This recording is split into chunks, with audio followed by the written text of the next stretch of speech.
Şah Abbas ətrafındakı olanların qızılbaşları belə məhv elədi, o birisini belə öldürdü. Hamısının səbəbi var. Səbəbsiz heç nə yoxdur o dövrdə. Xorasanın itirilməsi şübhəsiz ki, Şah Abbas dövrüdür. Məsələn, tüfəngçilər mənə gəlir ki, Səfəvilərin ilk vaxtından olur. Venesiya apardıqları mallar var. O malları tapşırıb satdırmışlar. Onlar Venesiya bankında o pullar köçürülmüşdür. 11-ci əsrdən sonraki coğrafiya tamam fərqli coğrafiyadır. Xüsusilə də Monqollardan sonraki coğrafiya. Və ona görə də Səfət Safiyyə edilən mühüm dəyişiklik həmin dövrdədir. Azərbaycan padşahı falan şeylər. Bəli. Azərbaycan padşahı, Azərbaycan şahzadəsi. Rusca nəşrində də var o. Osmanlıca orijinalında da görürəm. Amma 1860-cı il London nüsxəsində İngiliscə yoxdur. Yoxdur. Çox maraqlıdır ki, Şah Abbas dövründə Osmanlılarla müharibə aparıldığı üçün Avropaya çıxış üçün həm diplomatik əlaqələrdə, həm də ticarət əlaqələrində erməni tacirlərindən üstünlük verilib istifadə olunubdur. Bu dövrün qaynaqlarında da keçir.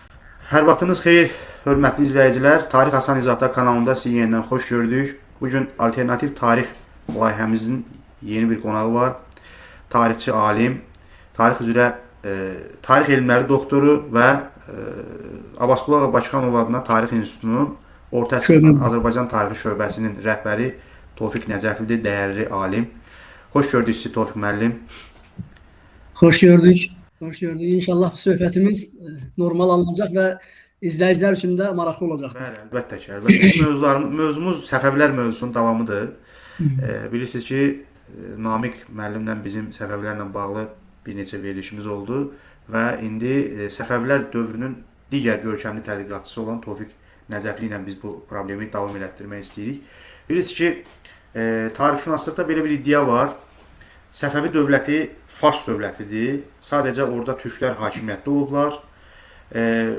Və xüsusilə də Azərbaycan tarixşünaslığında da belə bir iddia var ki, güya Şah Abbasdan sonra 16-cı əsrin sonlarından başlayaraq Səfəvilər dövlətinin mərkəzi İrana köçəndən sonra get-gedə dövlət yəni farslaşmağa başladı, fars mahiyyəti aldı və artıq bu dövlət İran dövlətinə çevrildi. Azərbaycan tarixşünaslığında və Sovet tarixşünaslığında belə bir iddia var. Xüsusilə də Əbülhəsən Rəhmaninin əsərində bunu görmək olur. O da görkəmli tədqiqatçıdır, təbii ki, onun da arqumentləri var. İndi mən çalışacağam oponentlik eləyim ki, burada maraqlı bir diskussiya alınsın. Amma dünya tarixşünaslığında isə Səfəvilər əvvəldən elə İran dövləti kimi göstərilir və sadəcə deyirlər ki, 17-ci əsrin sonlarında artıq dövlətin sadəcə başında türk sülaləsi vardı və qalan dövlət tamamilə fars mahiyyəti almışdı. Bu barədə danışacağıq və elə Tofiq müəllimin də sahəsi məhz Səfəvilər dövləti olduğuna görə düşünürəm ki, o bu barədə bizə daha geniş məlumat verə bilər. Ümumiyyətcə, Tofiq müəllim, birinci sual bundan başlayaq ki, Şah Abbasın hakimiyyətə gəlmə məsələsi. Yəni o nə cür hakimiyyətə gəldi, hansı şəraitdə hakimiyyətə gəldi? Üzr istəyirəm bir şey deyim, deməli Əbülhəsən Rəhmani özünün rus dilində yazıb bu əsəri. Azərbaycan v konце 17 vekah belə bir əsər var. Yəni Azərbaycan 16-cı əsrin sonu, 17-ci əsr.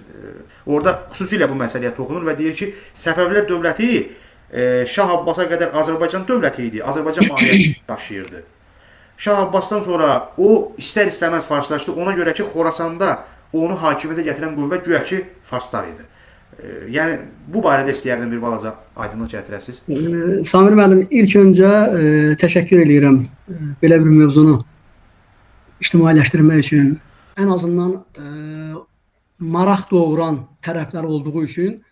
Şübhəsiz ki, buna çoxdan ehtiyac vardı, ancaq zaman çox şey həll eləyir. İlk öncə mən sizin səsləndirdiyiniz o ilkin fikirdən başlamaq istəyirəm ki, yaranmış dövlət Azərbaycan dövləti idimi, yoxsa İran dövləti idi. Təəssüflər olsun ki, tarixşünaslığımızda o qeyd elədiyin kimi 1981-ci ildə Əbülhəsən Rəhmaninin əsərində yaranmış dövlətin şübhəsiz ki, burada da Avropa tarixşünaslığının da müəyyən təsirləri var və eyni zamanda fars dilli qaynaqlarda da, tərcümə olunan qaynaqlarda da bilavasitə İran adı keçdiyi üçün buna əsaslanmağa çalışıblar. Ancaq onu qeyd edeyim ki, Səfəvi qaynaqlarında yaranmış dövlətin Azərbaycan dövləti olması fikri tarixçilərimiz tərəfindən sanki o nəzər diqqətdən yayınıbdır. Onu qeyd edeyim ki, Şah İsmail dövründə yaşamış və əsərini 1540-cı illərə qədər Təhmasibin dövründə də yaşayıbdı və hətta inanc məsələsində müəyyən o mübahisələr sanki deyim ki, ortaya çıxdığı üçün Əbdülətif Qəzvinli vaxtı ilə Təhmasib tərəfindən zindana atılıbdır və 55-ci il, 54-55-ci illər götürür. 1554-55-ci ildə o vəfat edibdir və yazmış olduğu əsər Lübbət Təvarixdir. Həmin əsərin, bəli, Lübbət Təvarixdə maraqlı bir məqam var. O da ondan ibarətdir ki, 1501-ci ildə Şərur savaşından sonra İsmail və tərəfdarları Qızılbaşlar Təbrizə daxil olublar. O açıq aydın yazır ki, onlar Azərbaycan taxtgahının yerləşdiyi, yəni Azərbaycan məmləkətinin mərkəzi, dövlətin mərkəzi olan Təbrizə daxil oldular və taxtaca yiyələndirir. Buna yaxın, bu çox maraqlı bir məqamdır. Deməli, Lübbətü Təvarix əsərində... Bəli, Lübbət Təvarixin, yəni onun türkcə tərcüməsi də var, farsçası da var. Yəni, maraqlı tərəflər baxa bilərlər. İkincisi, ən mühümü, yeganə nüsxəsi Sankt-Peterburqda saxlanılan, maraqlıdır ki, 17-ci əsrin əvvəllərində Şah Abbasın öz əli ilə, dərkənarı ilə Ərdəbil təkkəsində vəqf elədiyi Budaq Münşü Qəzvininin Cəvahirül Əxbar əsəridir. Həmin əsərində də Budaq Münşü uzun müddət katib işləmişdi və rəsmi sənədlər də əlində idi. O da eyni həmin məsələyə toxunur və bildirir ki, İsmail və tərəfdarları Şərur savaşından sonra Azərbaycan taxtgahına yerləşdiyi Təbrizə daxil oldular və öz iqtidar bayrağını yüksəltdi. Yəni, bu açıq aydın etirafdır ki, həmin dövrdə yaranmış dövlət hansı İrandan söhbət gedə bilərdi? Yəni, özündə və ən mühümün odur ki, və onlar dönə-dönə xatırladırlar ki, onlar babası Uzun Həsənin bilavasitə o sarayında taxtaca oturdu və buna ətraflı işıqlandırır orada və həmin əsərin də türkcə tərcüməsi də var. İndi mənim təşəbbüsümlə bizdə şərqşünaslıq ünsunda Elxan Quliyev var. Artıq tərcüməni bitirib redaktə eləmişəm. İnşallah bu yaxınlarda o kitabın da çapı gözlənilir və o deyirəm, yeganə nüsxəsi Sankt-Peterburqda saxlanılıb həmin qaynağın özü də müəllif imzası iləndir. Yəni, yeganə nüsxədir Budaq Münşü Qəzvininin və 2001-ci ildə onun Tehran nəşri vardı. Onun əsasında da tərcümə olunubdur və Türkiyədə onun yalnız Səfəvilər hissəsi çap olunubdur. Çünki onun əsəri ümumi tarix səhifəsindədir. Onun əvvəlki dövrü şübhəsiz həm Qaraqoyunun, Ağqoyunu dövrü də var. Burada isə o üçü də bir yerdə demək olar ki, elmi ictimaiyyətə çatdırılacaqdır. Və yaranmış dövlət şübhəsiz ki, İsmail yaratdığı dövləti babası Uzun Həsənin mirası kimi qəbul edib. Bunu dünya tarixçiləri, o cümlədən Avropa tarixçiləri vaxtı ilə Römerin fikri idi və digərləri də onu qəbul ediblər və Seybor özü də etiraf edir ki, Uzun Həsənin varisi kimi İsmail taxtacda oturdu və babasının yaratmış olduğu dövlətlərin sərhədləri daxilində də çalışdı ki, öz dövlətini demək olar ki, bərpa edə bilsin. Bəzən ümumi söhbətdə və yaxud da ki, maraqlı tərəflər də o sualları ünvanlayırlar ki, İsmail nəyə görə 1508-ci ildən sonra Şərqə Xorasana marağında oldu? Ona qədər və çox maraqlıdır ki, 1508-ci il Ərəb İraqının və eyni zamanda 7-8-ci illərdə baba yurdu olan Diyarbəkirin tutulması ilə biz Ağqoyun sərhədlərinin demək olar ki, İsmail tərəfindən tamamilə öz dövlətlərinin sərhədləri daxilinə daxil edildiyini görürük. Və bundan sonraki dövrdə nəzərə alsaq ki, dövlətin idarə edilməsində iştirak edən başlıca qüvvə Qızılbaşlar türklərdir. Vəzifəyə gətirilənlər də oldu.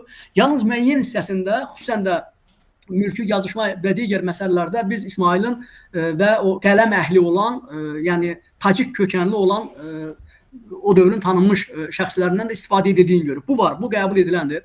Və gəlirik 16-cı əsrin sonlarına doğru və tarixşünaslıqda sizin də o məsələni qeyd etdiyiniz kimi belə bir fikir var. Hətta bizim görkəmli tarixçimiz, mənim də müəllimim və elmi rəhbərim olub, Oqtay Əfəndiyevdə də var ki, yəni 1590-cı ildə İstanbul sülhünün imzalanması ilə Azərbaycanın böyük bir hissəsi itirildi. Yəni paytaxt da ardınca köçürüldü. Ona görə də dövlətin tədricən İranlaşması prosesi getdi. İndi biz dövrün qaynaqlarından çıxış edərək bunu necə görə bilirik? Bu həqiqətən belədirmi?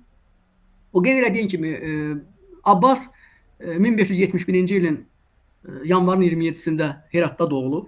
Yəni Məhəmməd Xudabəndi ilə Xeyranisa bəyimin ailəsində dünyaya göz açıb. 2 yaşı olan zaman onun atasının Şiraza, yəni Fars vilayətinə göndərilməsi ilə bağlı məsələ ortaya çıxıb və orada da bu azyaşlı uşaq olduğu üçün göndərilsinmi, göndərilməsənmi? Yəni onun böyük qardaşını təyin eləmək istəyib ora Məhəmməd Xudabəndə və sonunda isə artıq qərara alınıb ki, Şahbulu Sultan Tüstülazının nəzdində o qalır Heratda. Və həm də onunla bağlıdır ki, deyir ki, bundan böyük qardaşı 7 yaşından böyükdür. Deyir, əgər olsa ki, o özü artıq dərk eləyir nədir, onun qalması bir də çətin olacaqdır. Ona görə də razılaşdırılır, bu qalır. Və artıq 76-cı ildə, 76-cı ilin 22 avqustunda hakimiyyətə gələn 2-ci İsmayıl şübhəsiz ki, vaxtı ilə həm qardaşının və eyni zamanda onun 19 illik o zindan həyatı, keçdiyi o istirablar müəyyən dərəcədə idarə etmədə özünü göstərir. Və ona görə də həmin bəli, o payızda biz həmin ərəfədə də çünki onun hakimiyyətinə qarşı Heydər Mirzəni müdafiə edən başqa qüvvələr başında ustacılar dururdu. Şahbulu ustacı da ona görə də öldürülür və artıq azyaşlı Abbas üçün onu öldürmək sifarişini alan Vəliqulu xan ona tapşırılır ki, öldürsün. Çox maraqlı dövrün qaynaqlarında var ki, o gəlib çatır artıq Herata və Herata çatdığı zaman Ramazan ayıdır və anası da bildirir ki, bu müqəddəs ayda kiminsə öldürülməsi yol verilməzdi və həmin günü ləngidirir və səhərsi gündə deyir Ramazan bayramı düşdü, ona görə də bunu götürmək lazım gəldi. Ona görə də 2-3 gün müddətində artıq deyir, az müddətindən sonra xəbər çatdı ki, 2-ci İsmail artıq ölür və ona görə də biz azyaşlı Abbasın xilas olduğunu görürük. Yəni Abbasın uşaqlıq illəri demək olar ki, Heratda keçib və 80-ci illərin əvvəllərində isə artıq görürük ki, Abbas Heratla Məşəddəki qüvvələr arasında, yəni Şamlılarla gələcəkdə ustacılar arasında bir müddətdə təkəllərdir, çəkmə mövzusuna çevrilib. Yəni onu kim himayə edəcək? Gələcəkdə bu azyaşlı şahzadənin hakimiyyətə kim gələcək? Və ona görə də biz Mürşidqulu xan ustacılığı ilə o dövrdə Vəliqulu xan Şamlar arasında gedən, Vəliqulu xan Şamlar arasında gedən mübarizəni görürük və son anda Mürşidqulu xan qalib gəlir Məşəd hakimi kimi və onun himayəsini alır, bəli. Və ona görə də çünki 81-ci ildə onu hakimiyyətə gətirmək şansı özünü doğrultmur və artıq 86-cı ilin dekabrında da onun qardaşı Həmzə Mirzənin Gəncə ətrafında dekabrın 5-də öldürülməsindən sonra vəziyyət tamamilə dəyişir. Və belə bir halda biz Abbasın 87-ci il oktyabrında hakimiyyətə gətirildiyini görürük. Və çox maraqlıdır ki, onun hakimiyyətə gəlişini çünki atası hakimiyyətdədir. Atası hakimiyyətdən uzaqlaşdırılsa da biz qonşu Osmanlılarda gördüyümüzü burada görmürük. Atası öldürülmür, 95-ci ilə qədər o yaşayır. Və ona görə də bəzən sual doğur ki və o demək olar ki, Şah Abbasın yeritdiyi siyasətə qarşı o mövqedən çıxış edənlər üçün sanki bir mövzu ortaya çıxır ki, Şah Abbas ətrafındakı olanların qızılbaşları belə məhv elədi, o birisini belə öldürdü. Hamısının səbəbi var. Səbəbsiz heç nə yoxdur o dövrdə. Yəni azyaşlı Abbasın hakimiyyətə gəlişi zamanı şübhəsiz ki, Səfəvi dövlətinin ən gərgin siyasi böhran keçirdiyi dövrdür. Torpaqlarımızın böyük bir hissəsi dövlətin itirilibdir o dövrdə.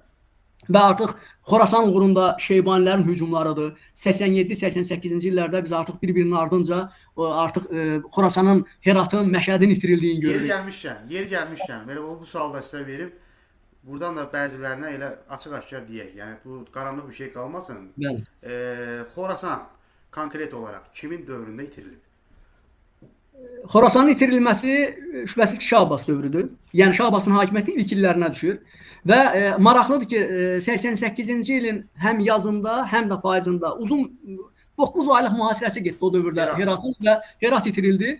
Heratın itirilməsi ilə də eyni vaxtda biz həm də Osmanlı ordusunun Gəncə Qarabağa yürüşün və Naxçıvanın tutulduğunu görürük. Həmin ilə düşür və ona görə də vəziyyət gərgindir. Çıxış yolu yalnız Osmanlılarla sülhə getməkdir.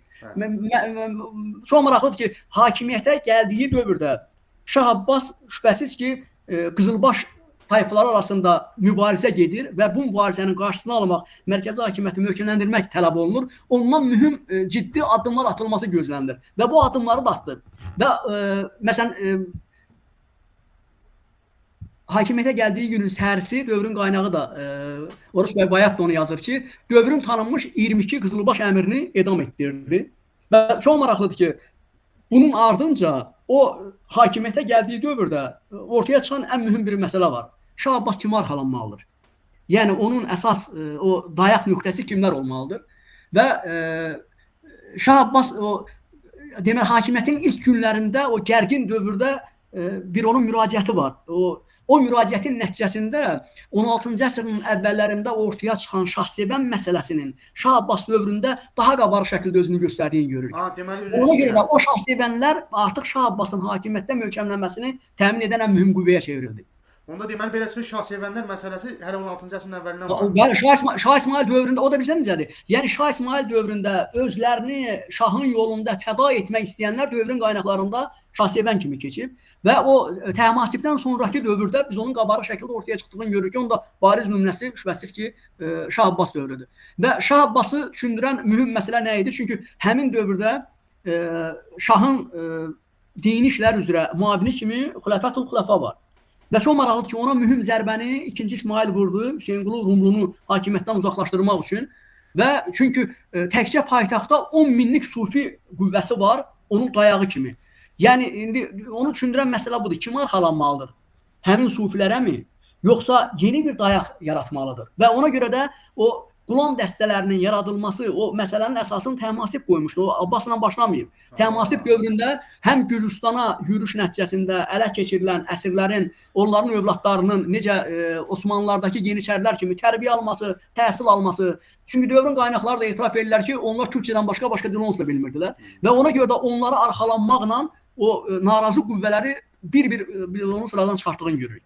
Və ortaya növbəti məsələ çıxır. Çünki o əks mövqedən düşünənlər bəzən deyirlər ki, Şah Abbas dövründə hansı nə islahat keçirdib, nə edib? Yəni tamamilə nəzərə alsaq ki, Səfəvi şahları arasında, yəni bilinən 11-ci azyaşıda 10 şah arasında Avropa tədqiqatçıları tərəfindən, yəni İngilis, Fransız tədqiqatçılar tərəfindən ən çox yazılan Şah Abbasdır. Ən mühümə, məsələn 1932-ci ildə Fransız tədqiqatçısı Louis Bellanın məşhur onun şərq görkəmli şərq hökmdarlarına həsr olunmuş çox cilidliyi var. Onun bir cildi bilavasitə Şah Abbas həsr olunub. Yəni 32-ci ildə hələ Sovet tarixşünaslığında Şah Abbasla, Səfəvilərlə bağlı hələ demək olar ki, normal fikir ortada olmayan bir dövrdə biz onu görürük.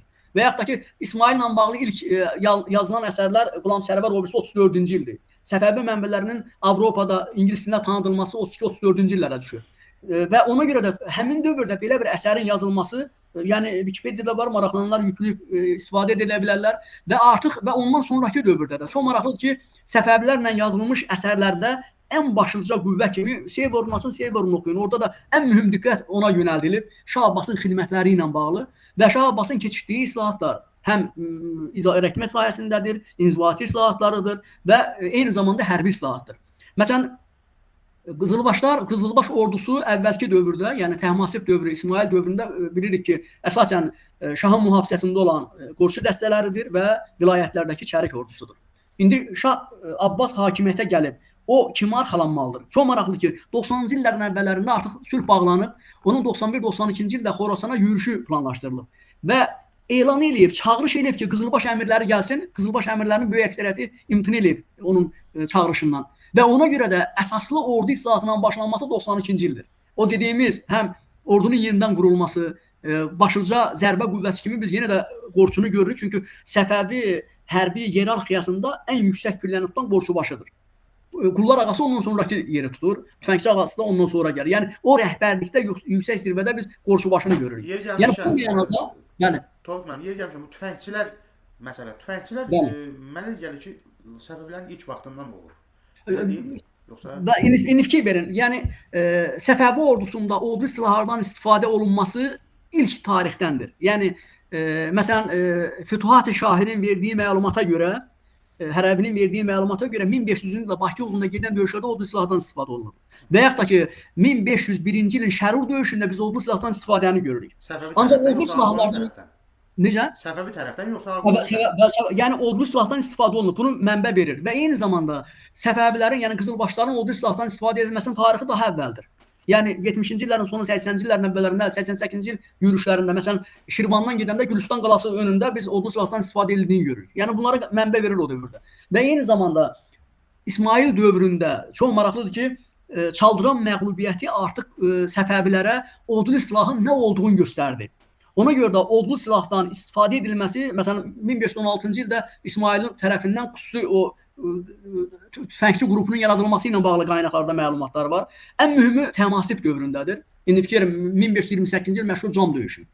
Həmin döyüşdə 1000 nəfərlik tüfəngçilər dəstəsinin biz o istifadə olunduğu ilk tüfəngçi ağasının, tüfəngçi başının orada olduğu ilə bağlı məlumatlar şeyxinin rəhbərliyi altında və sonrakı dövrdə onun nəslindən olanların və top dökümündə də var. Topçu başı kimi uzun müddət mühüm yer tutub və Səfəvilərin istifadə etdikləri toplar var. Yəni Zərbuzan toplarından tutmuş ən ağır mühasirə toplarıdır və eyni zamanda odlu silahdır. Odlu silahda Səfəvilərin özlərinin yaratdığı əcəm tüfəngi var.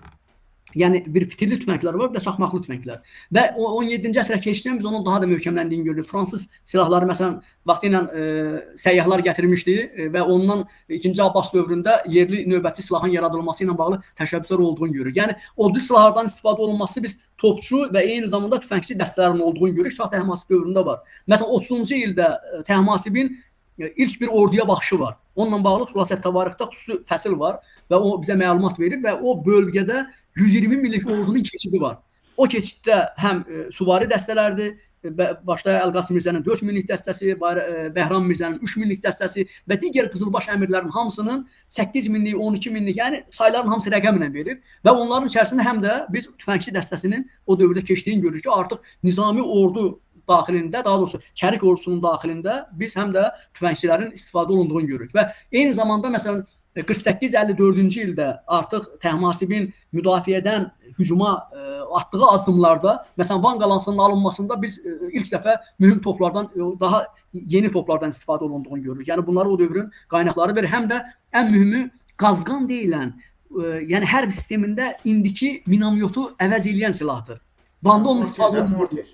Yəni o bilirsən necədir? Onun ağzı qazana oxşuyub. Ona görə də dövrün qaynaqlarına qazqan adlanıb və o hündürə atıb qalanın arxasına atmaq üçün minamyot kimi istifadə ediblər. Bəli. Yəni bizdə minamyot qazqan deyilmişlər, bizdə var imiş. Var, əlbəttə ki var onlar. Yəni özdə o 52-ci il, 1552-ci ildə Mana hücum zamanı qazqandan istifadə olunması mənbə verir. Yəni ona görə də onu məsələn biz Bulaq Mülkü Qəzvininin əsərində də görürük ki, onun haqqında məlumat da verir və ondan istifadə. Yəni o qarşı tərəfi də deyir müəyyən qorxu yaradan bir şeydir. Çünki az bir qüvvə ilə, 2000-lik qüvvə ilə Təhmasib qalib gəlib, o mühasirəni yara bilib o dövrdə gözlənilməyən bir şeydir. Necə Cam döyüşündə onun ilk o sərkərdəlik qabiliyyətini üzə çıxardan döyüşdü. Yəni onun nəinki şah az yaşlıdır, nədir? 28-ci il 14 yaşı vardı. 14 yaşında onun hərbi taktikası, onun o müəyyən etdiyi strategiya çoxsaylı qarşı tərəfin Ubeydullah xanın məğlubiyyətini təmin edib. Yəni onun o hərb dühası idi ki, ilk girdiyi açıq döyüşdə qalib gəlib. Bu yəni dövrün qaynaqlarında bunlar keçir hamısı, onlar var. Doğrudan 14 yaşında siz inanırsınız ki, o 14 yaşında özü idarə edib o boyda qoşunu, yoxsa maraqlıdır deyim sənə nədir? Deməli, döyüşün ilkin anında Şeybanilərin sağ cinahı bu Qızılbaşların sol cinahın geri oturdubdur. Və məsələn dövrün qaynağı da yazır ki, həmin dövrdə deyir atların o ayaqlarından qalxan tozanaq deyir, o dərəcədə deyir gözüm tutmuşdu ki, qarşı tərəfdən kimin olduğu da deyir bəlli deyildi. Və çox maraqlıdır ki, Ubeydullah xanın və özbəklərin bilavasitə Ordubazarı ələ keçirməsi və Qızılbaşların o atıb getdikləri xəzinəyə yiyələnmək başının qarışması Təhmasibin müəyyən etdiyi taktiyə ilə qələbəni təmin edib. Ubeydillah yaralanıb aradan çıxıb. Ona görə də həmin qələbə onun adına yazılıb. Yəni dövr üçün mühüm hadisədir və 2 ildən sonra isə artıq yaratmış olduğu ordu ilə nəzərə alsaq həmin dövrdə Səfəvi taxt-tacı uğrunda Qızılbaş əmirləri arasında əsas çəkişmələrdir. Təkəllərin ardınca qalxdı. Ona qədərki dövrdə Rumlularla baş verən hadisələrdir. Və ardınca isə 30-cu illərin əvvəllərində ən sadiq Şeyx xanın uzaqlaşdırılması ilə 34-cü ildə tam real hakimiyyətin biz Təhmasibin əlində yiyələndiyini görürük. Və ondan sonra onun atdığı addımlar, onun əgər maraqlı olanlar onun təzkirəsindən də baxa bilər. Onların hamısı xırdalığına qədər orada öz əksini tapıb. Zəhmət olun, bu Şah Abbas məsələsinə qayıdaq. Bəli. İndi Şah Abbasın arxalandığı qüvvələrdən danışırdıq. Bəli. Mən sual verdim ki, tüfəngçilər. Deməli əvvəl də varmış. Bu çünki bizim indi qulaq asanların əksəriyyəti məktəb müəllimləridir. Mən istəyirəm onlar da bilsin ki, real tarixdə əslində tüfəngçilər daha əvvəldən, bu mənim üçün də açığı. Yox, var. Yəni ayrıca bir dəstə kimi. Mən bilirdim ki, tüfənglərdən istifadə olunur. Sadəcə sırf ayrıca bir dəstə kimi tüfəngçilərdən bir qoşun növü kimi istifadə olması deməli daha əvvəl siz Erkəndir, deyirsiniz bəli. ki, Təhmasibin dövründən var. Bəs onda Şah Abbasın həyata keçirdiyi islahat nə idi onda? Sadəcə olaraq onu təkmil bir qüvvə kimi ayırıb kompleksləşdirən Şah Abbasdır. Aha. Yəni ordunun söhbət kompleksləşdirilməsindən gedir. Həm də ən mühümü nədir? Məsələn, mən yadımdadır ki, o mühazirələrimdə də qarşı tərəfə daim sual verirdim ki, Şah Abbasın deyir ki, nizami ordu yaratdı. Hə. Yaradılmış, yəni 116 minlik sonraki dövrdə 144 minə çatdırıldı. Bu ordunun maliyyə qaynağı olmalıdır axı. Yəni əvvəlki dövrdə nəyə görə onlar hamısı vilayət hakimlərinin üzərinə atılırdı. Yəni sənə tüyul verilibdi, tüyuldan yığıldığını həm ordunu təmin etməliydin, həm də çağırışa cavab verib gəlib iştirak etməliydin. Tipli orduydu da, Monqol dövründə. Yəni yalnız sarayın xidmətində məsələn Şah Təhmasib dövründə 5-6 minlik qoşu dəstəsi olubdu. Bunu Aleksandr da vaxtı ilə deyir. Yəni o artıq onun mühafizə xidmətidir və zərbə qüvvəsidir. Ondan istifadə edibdi. Ancaq çox maraqlıdır ki, Şah Abbas dövründə artıq o 92-ci il islahatın başlanmasının ilk mühüm amili idi ki, onun çağırışından imtina olundu və lazım oldu və əvvəlki maliyyə məsələsinin üzrə Hatəm bəy Ordubadini gətirmişdi. Bir müddətdən sonra onu artıq Etimad Dövlət baş vəzir təyin elədi və arxalandı. İkisinin bir yerdə də 90-cı illərin 98-ci ildə keçirilən islahatın nəticəsidir. Və o islahatın gedişində artıq Şah Abbas o qeyri-müsəlmanlardan, yəni vaxtı ilə Çərkəzlərdən, onların içərisində çox mühüm hissəsi gürcülərdir, erməni olanları da var və bunların müsəlmanlığı qəbul edib sarayın xidmətində boya başa çatdıqdan sonra onları qulam dəstəsinə yazdı. Və eyni zamanda Səfəvilərin qorçu dəstəsi nəzərə alsaq ki, Şah İsmail dövründən var idi. Bakının mühasirəsi dövründə Əbdülqədir də qorçu dəstəsinin rəhbəri idi. Yəni qorçular əvvəl də vardı, onları daha təkmil hala saldı və 20 minlik qorçu dəstəsinin yaradılmasıdır. Onlar qızılbaşlardır, süvari dəstə idi hamısı və silahlanması vardı hamısı. Və eyni zamanda o qulamlar dəstəsi ilə yanaşı tüfəngçiləri və topçuların təmin olunmasıdır. Bəzən tarix ədəbiyyatında o qeyri-peşəkarlar tərəfindən səsləndirilir ki, onlar da qeyri-türkləridir, falan şeydir. Əslində tüfəngçilər arasında məsələn Dərbənd tüfəngçiləri var, Təbriz tüfəngçiləri var, Azərbaycan tüfəngçiləri adı altında Məmmədə kifayət qədər o qüvvələr var ki, ən ağır döyüşlərdə belə biz Şah Abbas tərəfindən göndərilən tüfəngçi dəstəsini görürük. İndi fikir verin, 1598-ci ildə onun Xorasana hərbi yürüyüşü zamanı 10 minlik tüfəngçi dəstəsi var. 10 minlik tüfəngçi dəstəsi və topçuların önündə gedib və onların önündə isə həmin dövrdə biz oxçuların getdiyini görürük ki, yəni müəyyən dərəcədə özü də çox maraqlıdır ki, əvvəl tüfəngçilərin piyada qüvvə kimi yaradıldığı bəllidir. Ancaq bir müddətdən sonra artıq görürlər ki, yürüyüşə gedən zaman hərəkəti ləngitdiyi üçün tüfəngçilərə də atlar verilir. Atdan istifadə olunub deyir. Bir müddət sonra biz hətta deyir atlar üzərində tüfəngdən istifadə edildiyini görürük. Ancaq onu hərəkəti sürətləndirmək üçün istifadə olunan ən mühüm amillərdəndir. Və 1598-ci ilin avqustun 10-u bu məşhur Pulisalar döyüşündə Şah Abbasın Şeybanilər üzərində qələbəni təmin edən ən mühüm amil şübhəsiz ki, orada tüfəngçilər və topçulardan məharətlə istifadə olunmasıdır. Və həmin döyüşdə də eyni Mərv döyüşündə Şah İsmailin tətbiq etdiyi taktikanın eyni ilə biz Şah Abbas tərəfindən həyata keçirildiyini görürük. O da nədir? O bəzən biz ona qurs savaşı deyirik. O Trang taktikasında istifadə olunan zaddır. O hərbi taktikadır. O da nədən bəhrələnir? Yəni Məşəddə olan zaman artıq yürüyüş bəllidir ki, Din Məhəmməd xana qarşı aparılacaqdır Şeybanilərin. Və o Heratda qaladadır. Onu qaladan çıxartmaq lazımdır. Necə Mərvdən vaxtı ilə Məhəmməd Şeybanini çıxartmaq üçün İsmail məktublar və ətrafa da xəbər yaydılar ki, və yürüyüş olunub geri dönməliyəm. Eyni ilə də burada Abbas onu düşündü və məlumat yaydı ki, təcili geri dönür və ətrafa xəbərlər göndərildi və bir az bir qüvvədə Herat yaxınlığında saxlanıldı və Din Məhəmməd xan məcbur olub qaladan çıxdı ki, onlarla döyüşə getsin və qarşılaşdı Pulisalarda Şah Abbasın qüvvələri ilə və döyüşdə də məğlub oldu, öldürüldü. Yəni bu mənada yəni Şeybanilərin hakimiyyətinə son qoyulması. Şah Abbasın hərbi o düşüncəsi çox maraqlıdır ki, onunla bağlı ən mühüm fikirləri vaxtı ilə Avropa tədqiqatçıları səsləndirirlər və eyni zamanda biz vaxtı ilə doktora tezi kimi işləyibdi. Şöylə Quyunin Şah Abbasla bağlı əsəridir. Eyni zamanda Seborinin əsərində də ona böyük adının qazanması elə belə deyil. Yəni Avropa tədqiqatçılarının Şah Abbasa necə böyük Pyotr deyildiyi kimi Rusiyada imperiyanı yaradana Abbas dövründə də Böyük Abbas kimi xatırlanması elə belə deyil. Əgər belə olmasaydı İskəndər bəy Münşü əsərinin birinci kitabının sonunda o 12 xüsusi bəndinə Şah Abbasın xüsusiyyətlərini qiymətləndirməzdi. Yəni bu elə belə deyildi. Yəni Şah Abbas şübhəsiz ki, məhv olmuş dövləti nəinki öz keçmiş ehtişamını bərpa elədi və onu daha da möhkəmləndirdi, daha da genişləndirdi. Yəni bu anda onun xidmətləri sayəsində mümkündür ki, onu görməmək ən azından o dövrün qaynaqlarından xəbərsiz olmaq və tarixi reallığı düzgün qiymətləndirməməkdir. Mən belə düşünürəm ki, Şah Abbasla bağlı düzdür, tarixşünaslığımızda ayrıca tədqiqat əsəri kimi son dövrlərdə işığımızı görüb ki, 2023-cü ildə Mehman Süleymanovun o 7-ci, 8-ci illikləri Şah Abbasa həsr olunubdur və ona qədərki dövrdə biz Şah Abbasla bağlı ayrıca tədqiqatı görmürük. Ancaq bununla bağlı qeyd elədim ki, Avropada da kifayət qədərdir. Türkiyədə də yazılıbdır, vaxtı ilə Cihat Aydıoğluoğlu'nun Şah Abbas və Zamanı əsərində onu qələmə alıbdır və Azərbaycan dilinə tərcümə olunmuş onun müəyyən hissəsi, girişi çıxmaq şərti ilə və bu mənada yəni Şah Abbasın Azərbaycan dövlətçiliyi qarşısında xidmətləri əvəzsizdir. Və bəzən onu qınayırlar ki, dövlət necə, vaxtı ilə İsmaili qınayırdılar ki, İsmailin yaratmış olduğu dövlətlərin sərhədi Sasanilər dövrünün sərhədi ilə üst-üstə düşür.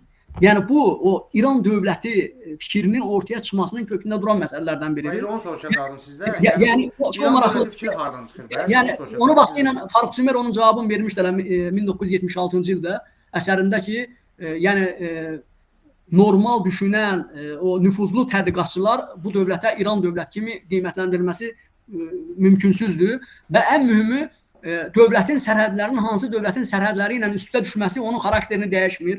Yəni belə bir şey elmdə, tarix elmində ümumiyyətlə yoxdur. Qaldı ki, o sərhəd ilə Sasanilərə uyğun gəlirdi və bizim onun Sasani İran dövləti adını verməsi şübhəsiz ki, əbəsdir. Bunun heç bir elmi əsası yoxdur. Tarixşünaslıqda belə bir fikir var ki, Torq mənim, belə bir fikir var ki, siz gözəl bilirsiniz, sadəcə mən izləyicilərə görə deyirəm. İran dövlətçiliyinə 7-ci əsrdə ərəblər son qoyur. Hətta bəziləri deyir ki, orada da son qoymur. Son qoyur. Daha sonra burada müxtəlif dövlətlər yaranır bu ərazidə. Səlcuq dövləti və s. və ilaxirə və Şah İsmail, xüsusilə də Bartoldun mən əsərlərində bunu oxumuşam, qərb tarixşünaslığında da bu var. Şah İsmail güya yeni İran dövlətini bərpa elədi. Belə bir fikir var və orada bunun əsas gətirirlər ki, güya Şah İsmail taxta çıxarkən özünü Kəyan taxtının varisi, nə bilim belə İran hökmdarı falan belə fikirlər irəli sürüb bu barədə nə deyə bilərsiniz? Samir bəy, deməli, qərb tarixçilərindən necə vaxtı ilə 30-cu illərdə Vudsun tədqiqatıdır. Onun 15-ci əsr, xüsusən də Ağqoyunlu dövrü və İranın milli dövlət kimi bərqərar olması. Kitabın adı elədir. Türkiyədə vaxtı ilə tərcümə olunubdur 49-cu ildə. Və eyni zamanda Boylun bir məqaləsi var. 15-ci əsr İranın milli dövlət kimi bərqərar olması. Yəni onun əvvəlini aparıb Ağqoyunlara çıxardılar ki, yəni Ağqoyunu dövründən bu proses başladı və növbətlərlə Gəlçıqlı Səfəvilər dövründə də bu tamamilə güya mükəmməl hala salındı. Əslində onun üçün də elə bir əsas yoxdur. Çünki dövlət yaranıb Azərbaycanda və Azərbaycan taxtagahı kimi seçilib, o genişləndirilibdir və necə ki İsmail dövründə onun babasının yaratmış olduğu sərhədlər daxilində biz dövlətin bərpa edildiyini görürük. Çox maraqlı ki, Şah Abbasla hakimiyyətə gələn zaman İsmail dövründə olan sərhədlərin bərpasından gedir söhbət. Yəni işğal olunan torpaqların geri qaytarılması və imperiyanın sərhədlərinin bərpa olunması.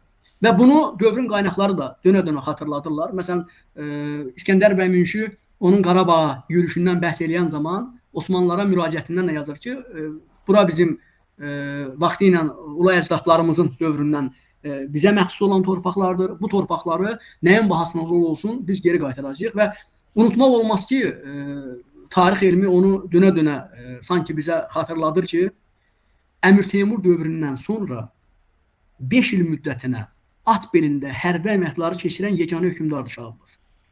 Və onun 1603-7-ci illərdə işğal olmuş Azərbaycan torpaqlarını özlə o qışa baxmayıb, yaza, faiza baxmayıb, bütün çətinlikləri aradan qaldıraraq biz işğal olunan torpaqların geri qaytaralım. İndi nəyin hesabına qaytarıb bu artıq onun xidmətidir.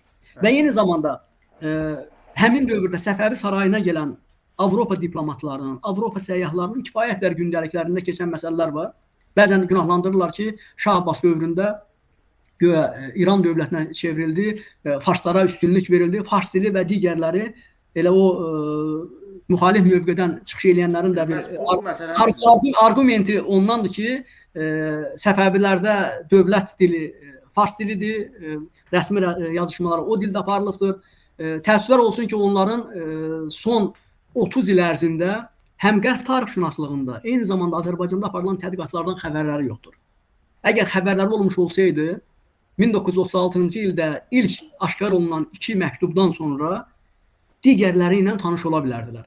Yəni onların arealı kifayət qədər genişdir. Mən bir neçəsini xatırlada da bilərəm sizə. Yəni keçən dəfə görüm hardasa rast gəldim birinə deyirik. Onların məsələn 1512-ci ildə Şah İsmailin o Turqutoğluna ünvanladığı Türkçə fərmanından bu adamın xəbəri yoxdur. Topkapı Muzeyində saxlanır onun nəsli. Vaxtilə Tufan Gündüz də kitabında nəşr edib onu. Vaxtilə Oqtay Əfəndiyev onun haqqında məlumat verib. Yəni o fərman var. Yəni Türkiyənin səhv etmirəmsə, o var, orada da var. Yəni dərslikdə də, dərslik səviyyəsində də düşüb o. Yəni Wikipedia'da üstünə vursa onun Turqutoğluna yazdığı olduğu 1512-ci il fərmanı aşkar olunacaqdır. Və eyni zamanda ən mühümü Şah Abbasdır. Yəni əvvəlki dövrdə kifayət qədər, məsələn Şah Təhmasib dövründə var. Onun Şahzadə Səlimə göndərdiyi məktub var. O Bayazid məsələsi ilə bağlı Türkçə məktubdur. Və onun Əbdi bəy Şiraziyə kitabı yazması üçün nədir, türk dilində fərmanı var. Və eyni zamanda Təhmasib və ondan sonraki dövrü, yəni Məhəmməd Xudabəndə dövrü 1578-79-cu ildə onun Venesiya Dojuna göndərdiyi türkçə məktub var. Yəni bizdə şöbəmin əməkdaşıdır, tanınmış mütəxəssislərimizdən biridir. Əhməd Quliyevin o 2 ildən artıq da vaxtilə Venesiya işləmişdi. Bu ildə 6 ay ərzində Florensiyada işləyib qayıdıb, yeni qayıdıbdı. Və onun çap elədiyi o sənədlərdə, eyni zamanda monoqrafiyasında da o türk dilli sənədlərlə bağlı kifayət qədər məlumatlar var. Və yaxud da ki 80-ci illərin əvvəllərində Səfəvilərin Fərhad xana ünvanladığı o dövrdə türkçə məktubu var. Və gəldik Şah Abbasa. Çox maraqlıdır ki, mən Səfəvilərin Şah Abbas dövrü Polşa münasibətlərin yazanda, məsələn 1622-ci ilin sentyabr ayında, 24-cü ilin sentyabrında Şah Abbasın Polşa kralı 2. Sigismunda ünvanladığı türkçə məktubu var. Və buna qədərki dövrdə, məsələn, gedib araşdırsınlar, məsələn, İskəndər bəy Münşini oxusunlar da, 1617-ci ildə, 18-ci ildə Səfəvi sarayına gələn Rus elçisinin ona gətirdiyi türkçə məktub var. Yəni, nəinki türkçə göndərilib, həm də türkçə məktub gəlib. Yəni, nəyi göstərir? Yəni, sarayda əsas divanda yazışma dillərindən biri kimi biz türkçəni görürük və çox maraqlıdır ki, o Kemferdə də var, digər səyyah gündəliklərində də var ki, türk dili Səfəvilərin siyasət dilidir.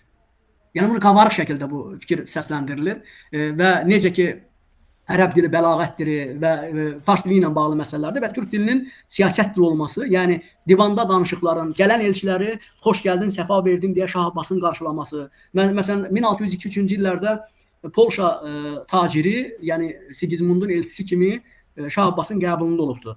Onunla bağlı mən bir məqalə də çapladım. Deməli, Səfər Muratoviçin.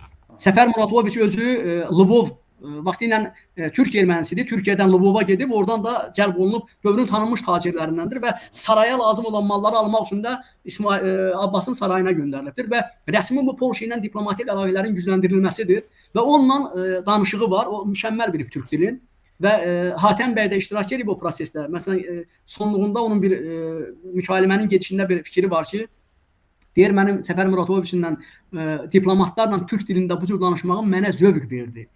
Tərcümə dilidir, zövqsüzdür. Yəni, gələn elçilərlə bağlı deyir, bunların hamısını nəzərə alın ki, çünki sarayda aparılan danışıqların türkçə olduğunun bilavasitə təsdiq edən amillərdəndir. Yəni, o fikirlər səslənib orada və eyni zamanda Şah Abbasın ardınca Şah səhvini götürək.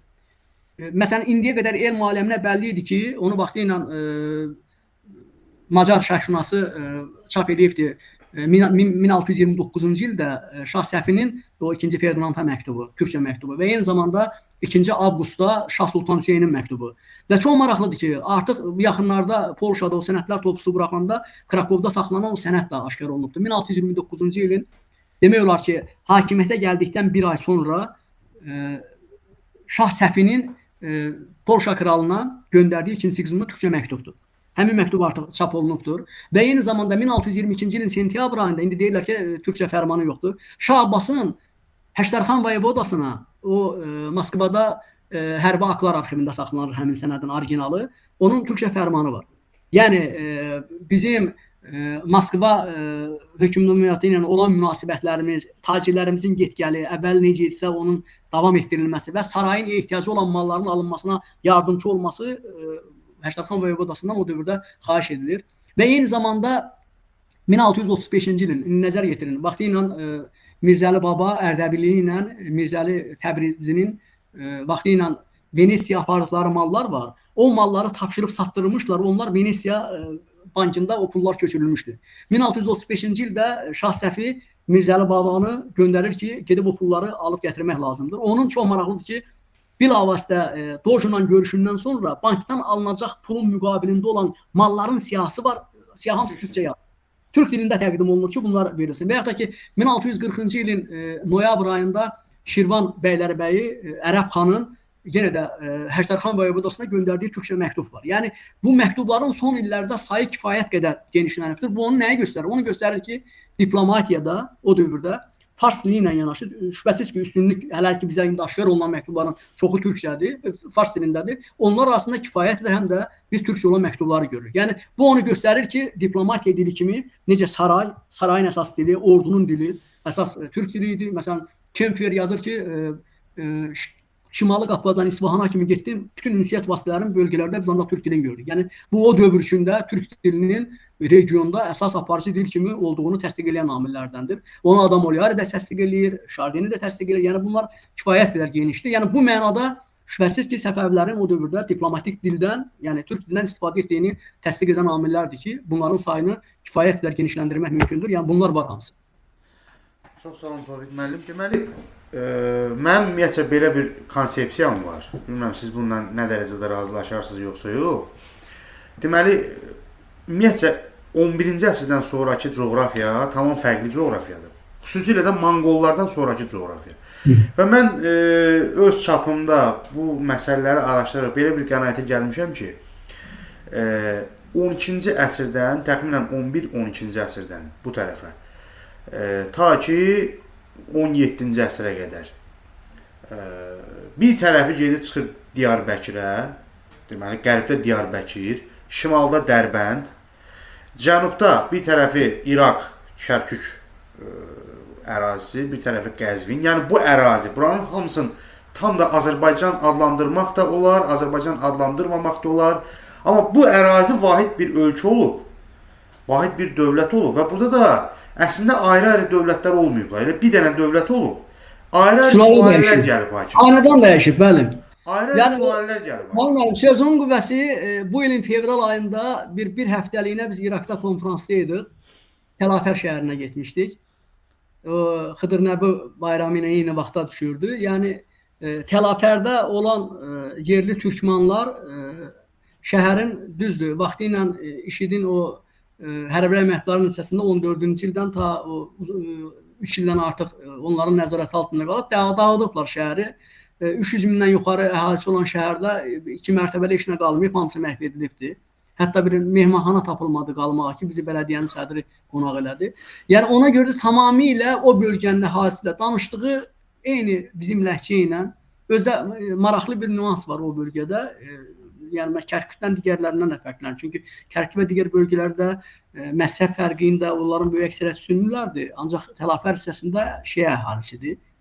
Yəni tamamilə bölgənin yarım milyondan yuxarı da əhalisi Təlafər qəzasının və ona görə də o bölgə elə bilirsən ki, Azərbaycandasında heç nə fərqli məqam yoxdur o dərəcədə.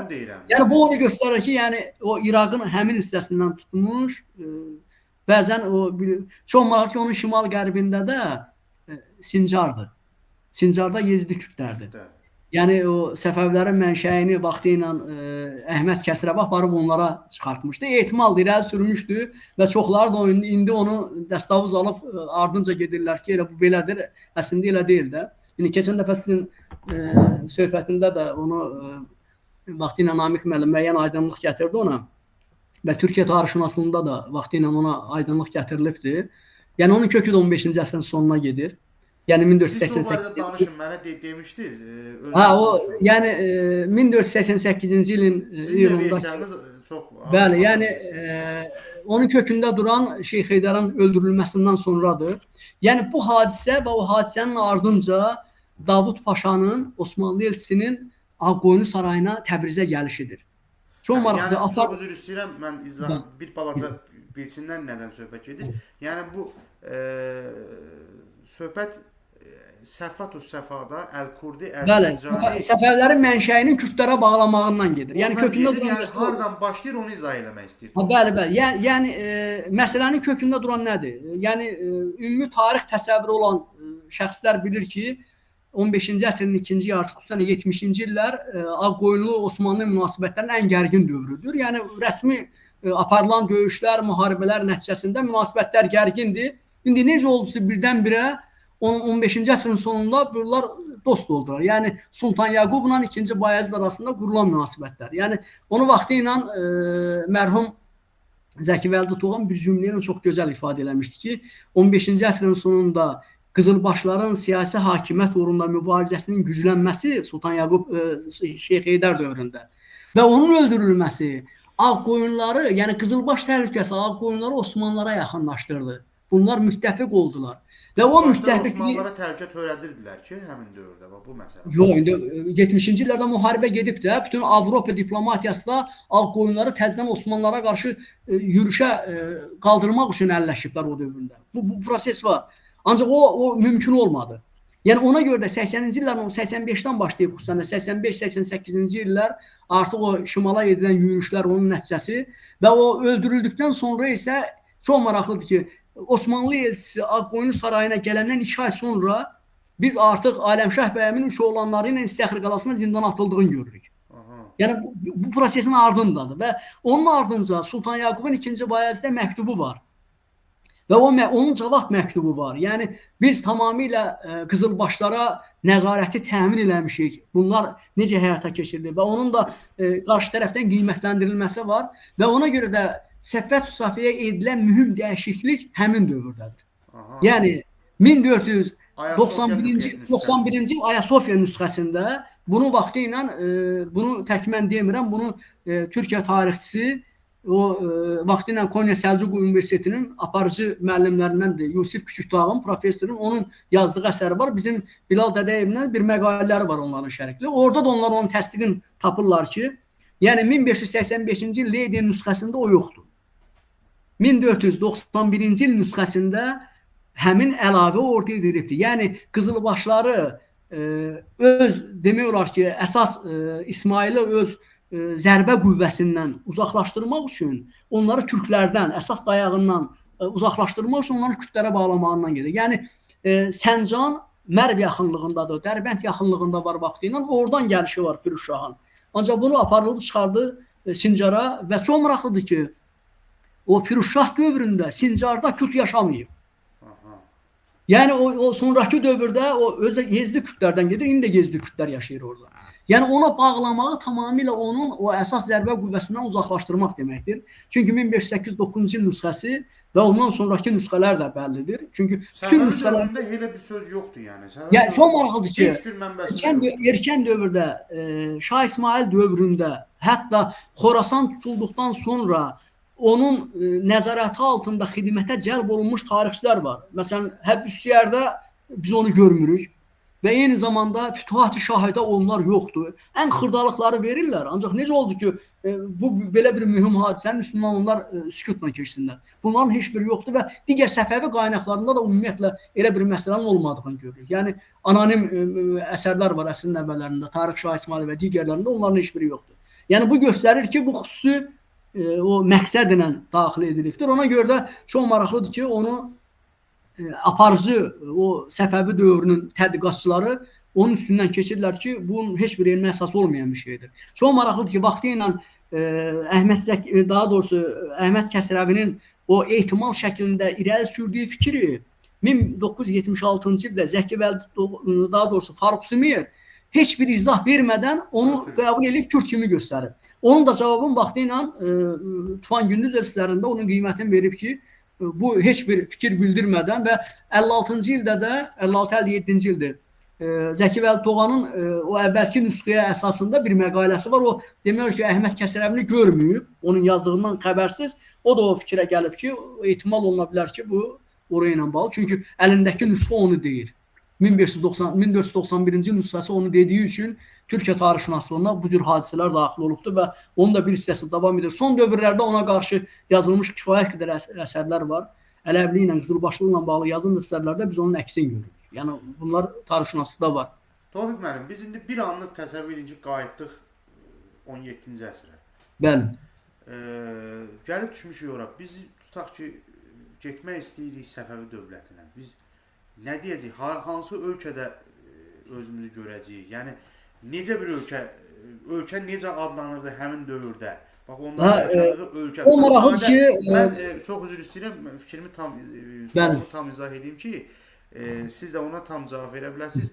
Söhbət nədən gedir? Sadə bir adamdır, tutaq ki mən. Nə cürsə də oldu, getdim, düşdüm 17-ci əsrə.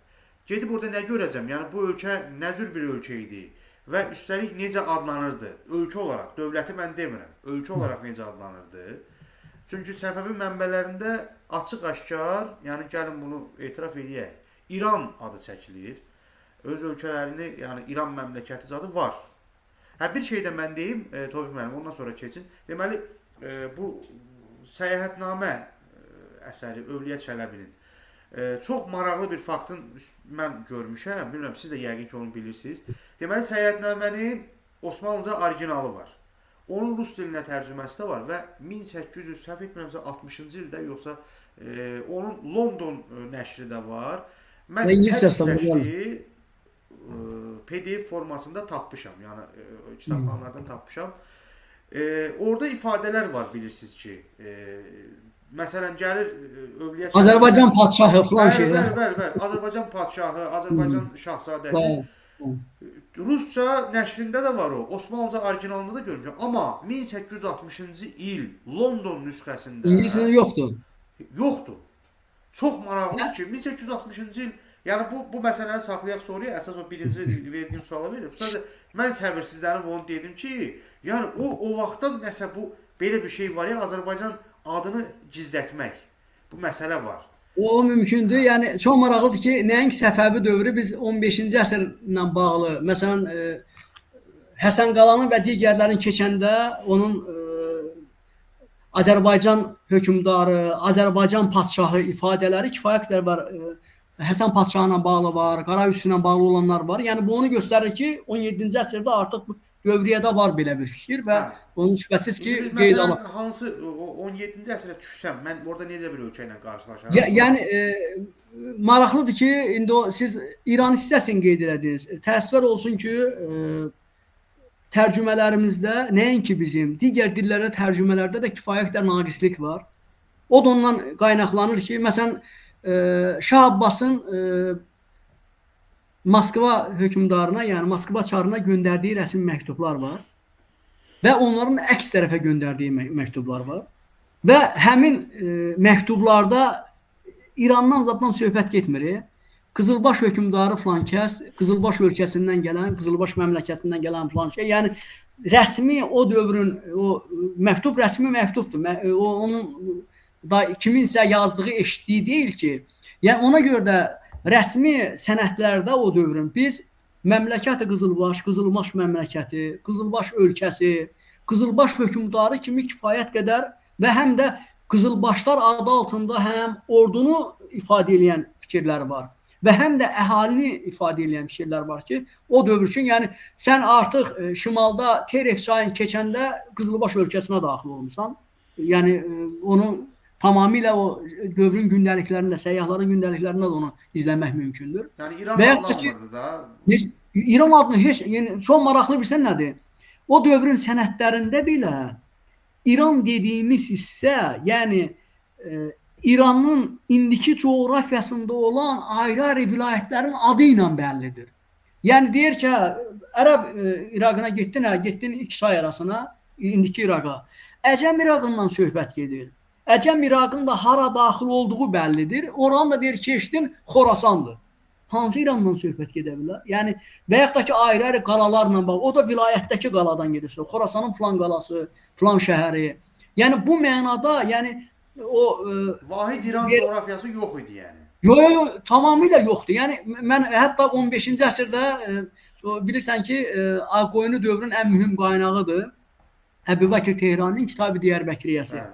Mən bir dəfə o mövqedə olan şəxslə ciddi mübahisəmiz düşdü. Getdim mənbəni də göstərdim. Dedim hələ bu Türkçə tərcüməsidir. Bu da Azərbaycan dilinə 98-ci il tərcüməsidir. Sən burada mənə İran adını tap görüm hardadır?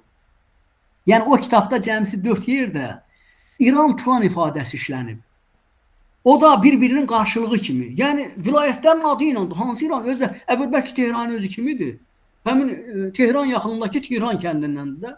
Yəni onun daha doğrusu İsfahan yaxınındakı Tehran kəndindəndir. Yəni onun kök etibarı da o həmin dövrdə tacikdir, türk deyil. Yəni əgər ehtiyac vardısa yazardı da İran belə getdi, o birisi belə gəldi. Dövlət yaranan dövlət İran dövlətidir. Yəni onun heç birinin biz izlərini o dövrdə görmürük. Yəni ona görə də mən özüm tərcümələrdə oxumuşam orada İran. Yo indi tərcümələrə baxsan onda uzun müddət necə vaxtı ilə həm Katerina Zenonun və yaxud da ki nə malum Angelotti-də da var. Onun yazdığı əsərlərdə İsmailin anasını öldürməyə bağlı fikir keçir. Yəni o fikir hələ nə qədər dərəcədə doğrudur? İndi son dövr tədqiqatlar da təsdiq elədi ki, tamamilə latıncasında elə ifadə yoxdur. O ingiliscəsinə də o cür tərcümə olunub və eyni zamanda türkcəsinə də və ona görə də türkcə yazan müəlliflərin əksəriyyəti onu anasını öldürdüyü kimi fikirləri var. Ancaq unudurlar ki, Aləmşah Bəyəmin qəbri Ərdəbildə Şeyx Səfi məqbərəsinin həyətindədir. Allah günbəzinin yaxınlığındadır. Və onun üzərinə də 929-cu il tarixi var da, yəni 1522-23-cü illərdə ölümüdür.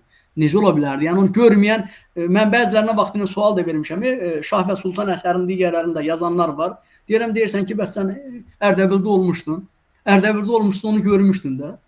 Əgər gördüyün şeyi nəyə əsaslanıb, gördüyün sənin üçün əsasıdır, yoxsa kiminsə yazdığı nə dərəcədə uyğundur? Yəni elə şeylər var artıq. Yox, indi mən nəyi demək istəyirəm? Mən əslində sözümü nəyə gətirmək istəyirəm? Şəxsən mənə görə dövlətin adının, ümumiyyətlə mən açığı öz mövqeyimi ifadə edeyim. Mənim üçün bu məsələnin elə bir, yəni əgər həqiqət nədirsə o olmalı mənə görə. Yəni həqiqət nədirsə elə deməliyik. Yəni mən özümü deyirəm mən buradakı. Mən bunu necə görürəmsə elə deyirəm. Məsələn, İsfahan dövlətin mərkəzi olduğu dövrdə mənə görə biz bunu Azərbaycan dövləti adlandıra bilmərik. Şəxsən mənə görə. Çünki Azərbaycan mərkəz deyil. Fikrimi tam izah edeyim, sonra mən münasibət bildirəcəm deyinə. Ümumiyyətlə mən bu Azərbaycan adından bizim bək-bək yapışmağımızın əleyhinə. Bayaqları mənim o dediyim o konsepsiya o hər şeyi öz yerinə oturdur. Çünki o dediyim coğrafiyanın çox az birisi, düzdür, mərkəzi Azərbaycandır. Amma az bir hissəsi Azərbaycan olur. Və biz mənbələrdə də bunu görürük də, o dediyim coğrafiya bir tərəfi yer Diyarbəkirə çıxır, bir tərəfi Dərbəndə. Elə indiki Azərbaycanlıların yaşadığı, yəni Azərbaycan türklərinin, belə deyim, türklərin yaşadığı coğrafiyadır. Burada bir dövlət, bir mədəniyyət olub, bir xalq olub, onun da yaratdığı dövlət olub. Demək olar ki, milli dövlət də demək olar. Siz fikir verin, bax Cəlairlər olsun, lap Hülakülər olsun, hamısı bir dövlət olub, yəni bir mərkəz olub burada. Səfəvilər də onun davamıdır mənim fikrimə görə. Sadəcə onun daha da böyümüş bir versiyasıdır da. İndi biz əgər sırf Azərbaycan adına yapışırıq deyənə, düşmənlər də bundan istifadə edirlər. Deyirlər, hanız İsfahandır dövlətin mərkəzi.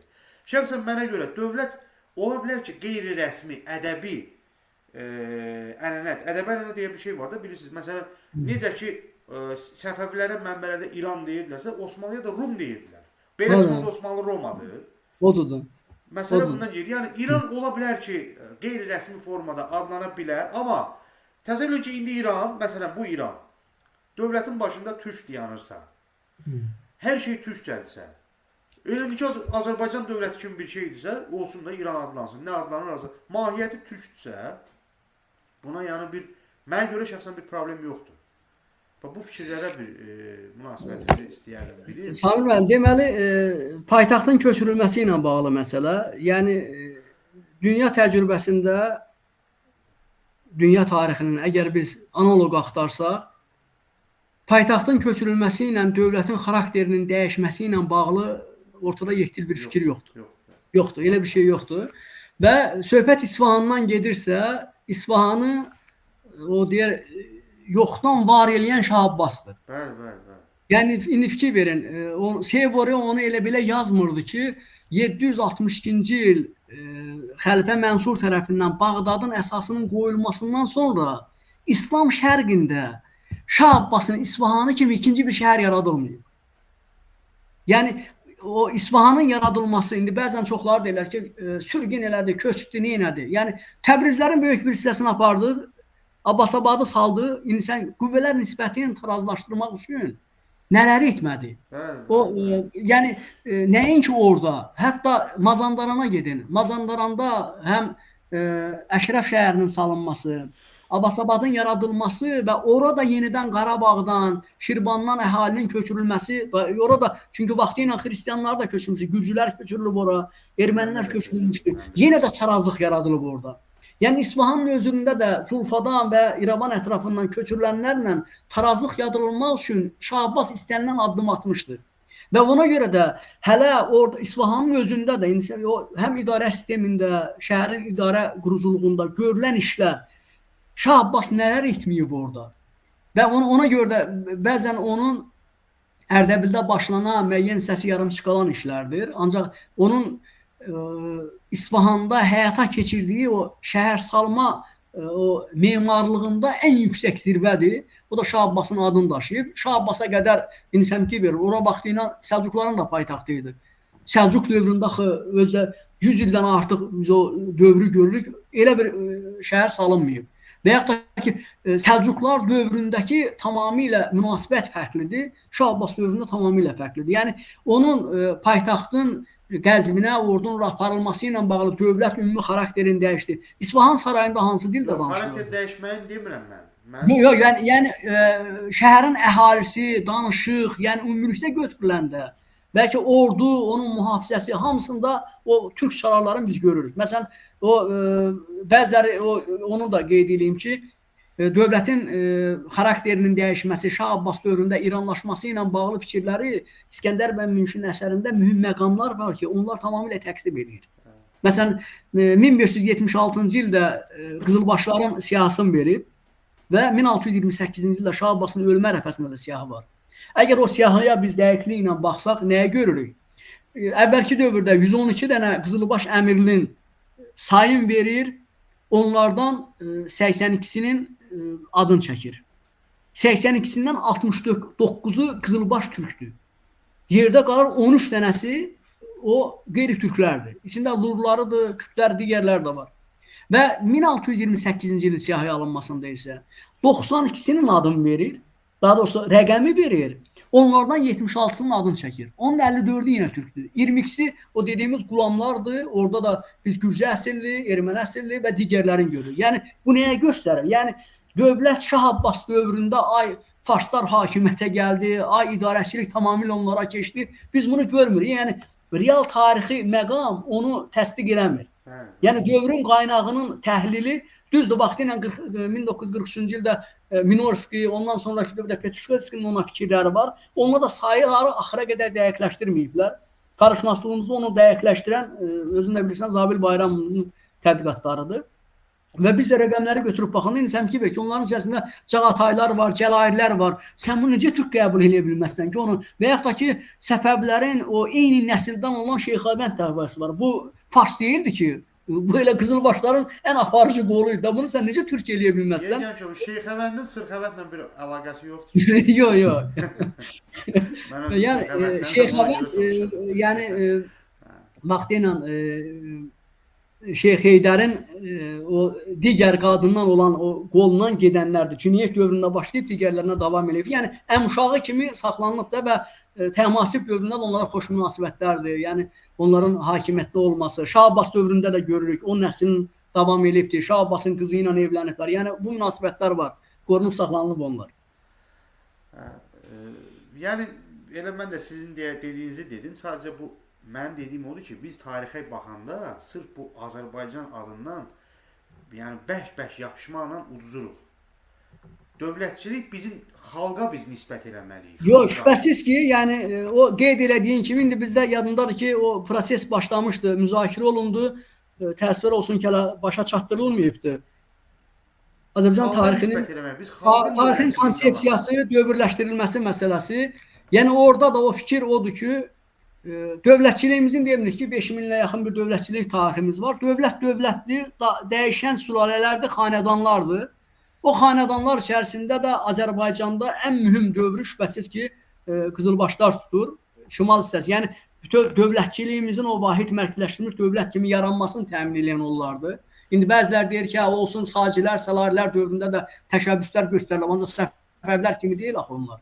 Yəni o birləri saxlansa da baxışım fərqlidir. Yəni həmin ənənə və yaxud da ki, Atabəylər dövründə müəyyən qədər yenə də var o. Yəni onun o biraz uzun müddətli 235 illik bir dövrü təmin edən şübhəsiz ki, Səfəvilərdir.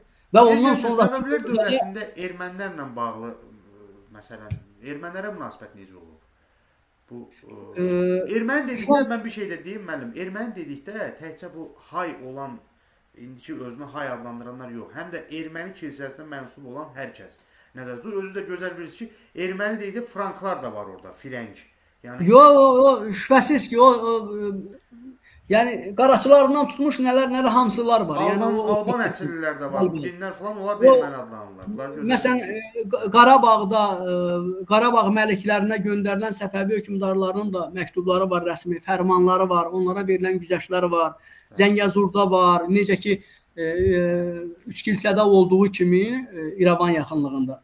Yəni o fərqlidir. Çox maraqlıdır ki, Şah Abbas dövründə Osmanlılarla müharibə aparıldığı üçün Avropaya çıxış üçün həm diplomatik əlaqələrdə, həm də ticarət əlaqələrində erməni tacirlərindən üstünlük verilib istifadə olunubdur. Bu dövrün qaynaqlarında da keçir və kifayət qədər də ondan istifadə olunubdur. Və ondan sonraki dövrdə də o təşəbbüs davam etdirilib. Ancaq çox maraqlıdır ki, məsələn biz 2-ci Şah Abbas dövründə görürük. Məsələn, həmin dövrdə Avropa missioner hərəkatı ki, davam eləyibdir və yəni katolikliyin, onların ayrı-ayrı məzhəblərindən olanlardır və eyni zamanda Venesiyadan və Portuqaliya, İspaniya, Polşasından göndərilən rahib ordenlərinin var və onların içərisində katoliklik yayıldığı üçün İsfahanın özündə belə narazılıq var və o narazılıq zəminində biz vaxtı ilə Yeni Culfaya köçürülən ermənilərlə münasibətlər var. Orada monastırın tikilməsi, kilsə məsələsi və onlar üzərinə ikinci Şah Abbasın qoyduğu vergilər var. Ağır vergilər var, o addımlar atıbdır. 50-ci illərin ortalarında da bu davam edibdir. Yəni hətta nəinki onlarla, Yahudilərlə bağlı var. Onların vergiyə oturdulması məsələsi var ki, biz onu dövrün qaynaqlarında görürük onu. O var. Yəni hər bir dövrdə məsələn 17-ci əsrin ikinci yarısı xüsusən də Moskva dövləti ilə qarşılıqlı əlaqələrdə onlardan istifadə edilməsi var. Yəni ticarətdə o müəyyən imtiyazların onlara verilməsi və bunun müqabilində Moskva ilə qarşılıqlı əlaqələrdə güzəştlərin edilməsi. Məsələn 67-ci ildə məsələn aparılan danışıqlarda müəyyən qədər hərbi texnikanın verilməsi, ordu silahın verilməsi ilə bağlı var. Topların, tüfənglərin alınıb gətirilməsində onların xidmətləridir. Yəni dövlət marağında olan sahələrdə onlardan kifayət qədər istifadə edibdir. Bu da dövr üçün kifayət qədər normal bir şeydir. Yəni ona görə də burada biz kimlərisə onda günahlandıraq ki, niyə filan kəslərdən istifadə elədi?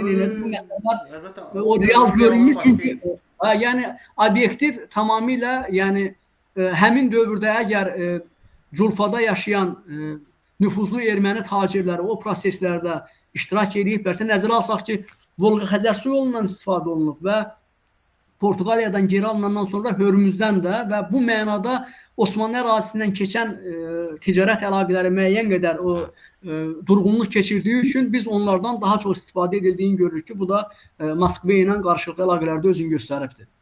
Həmin dövr üçün xarakterikdir. Tofiq müəllim, bir-iki sualımı da verəcəm, sizi çox yormayacağım. Deməli, əsas məni maraqlandıran məsələ bu 2-ci Şah Abbasın dövründə Rusiya ilə olan o münaqişədir. Mənim üçün şəxsən qaranlıq qalıb o hissəsi. O nə ilə bitir? O 1653-cü ildə bilirsiniz ki, proses başlayıb, bəli. 2-ci Abbasın dövründə Aleksey Mixayloviç Şimali Qafqaza nüfuz eləsin, bunun qarşısı alınır. Səfəvi hökmdarları arasında 1-ci Şah Abbasın vəfatından sonra onu qərb tarixçiləri özləri də etiraf edirlər.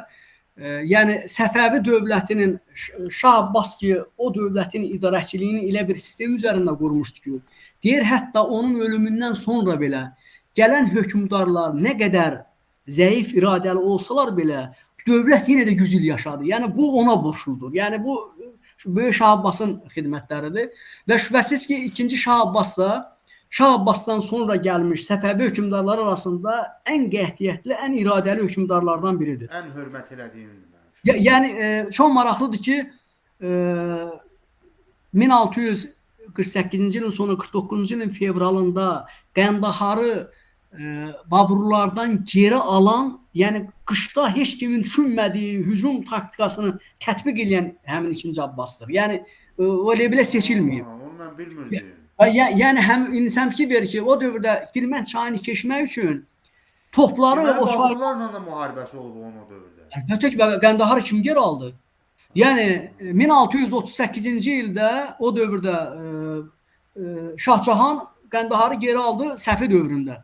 Səfi də 42-ci ildə yürüşə hazırlaşıb getmə ərəfəsində öldü, yarımçıq qaldı. Və ona görə də onu reallaşdıran 48-ci ilin sonu 2-ci Abbasdır. Çox gözəl bir taktika düşünüb o dövrdə. Və Türkistan xanları ilə münasibətlərin qurulması, o prosesə cəlb olunması və o neytrallaşdırılması vaxtı ilə və qış ona görə seçilibdir ki, yəni o həmin dövrdə o dağlıq ərazilərdən, o keçidlərdən keçib gəlmək Moğol qüvvələri üçün əlçatmaz olub. Ona görə də biz fevral ayında Qəndaharın geri alındığını görürük və Qəndaharı geri qaytarmaq üçün o dövrdə 4-5 dəfə cəhd edildiyini görürük. 49-cu il, 51, 52, 53-cü ilə qədər edilən yürüşlərin hamısının qarşısı alındı. Qəndaharı geri almaq mümkün olmadı və Səfəvilərin nəzarətində qaldı. Bu 2-ci Abbasın ən mühüm xidmətlərindəndir. Çox maraqlıdır ki, 53-cü ildə də həmin dövrdə o dediyim məsələ o dövrdə Moskva dövləti ilə yaşanıbdır. Orada da nədir söhbət? Yəni Göysu çayı üzərində, Şimali Qafqazda və Terek üstündə vaxtı ilə Terski tikilmişdi. Yeni qalalar salınır orada və o qalaların salınmasına da şübhəsi ki, qalaların salınması tədricən artıq Moskva dövləti 17-ci əsrin ikinci yarısında Kabarda tutulan zaman Kabardaya doğru, Şimali Qafqaza doğru irəliləyir. İrəlilədikcə də əsas özünə dayaq qalalar tikir və ona görə də Xosrov xan Şirvan bəylər bəyi idi. Bu məlumatlandırır Səfəvi sarayını ki, vəziyyət bu cürdür. Və 2-ci Abbas da rəsmən göstəriş verir ki, gedib qalalar məhv edilməlidir. Və ona görə də gedir qalalar məhv edilir, Rus qarnizonu bölgəni tərk edir və ona görə də sanki qarşı hər iki tərəf bir-birinə müharibənin bir addımlığında olub da. Və ona görə də təşəbbüs göstərilsə də, çünki Rusiyanın, Moskvanın özünün də marağı var o dövrdəki, əsas qarşılıqlı əlaqələr yeni qurulub, ticarət əlaqələri genişlənir. Bunu itirməmək üçün şübhəsiz ki, o dövrdə onun qarşısı alınır və həm də Xosrov xanın ölümü ilə sanki onu balanslaşdırırlar. Və biz öldürürlər Xosrov xanı. Yox, döyüşdə ölməyib. Yəni döyüşdə ölməyib. Edam olunur.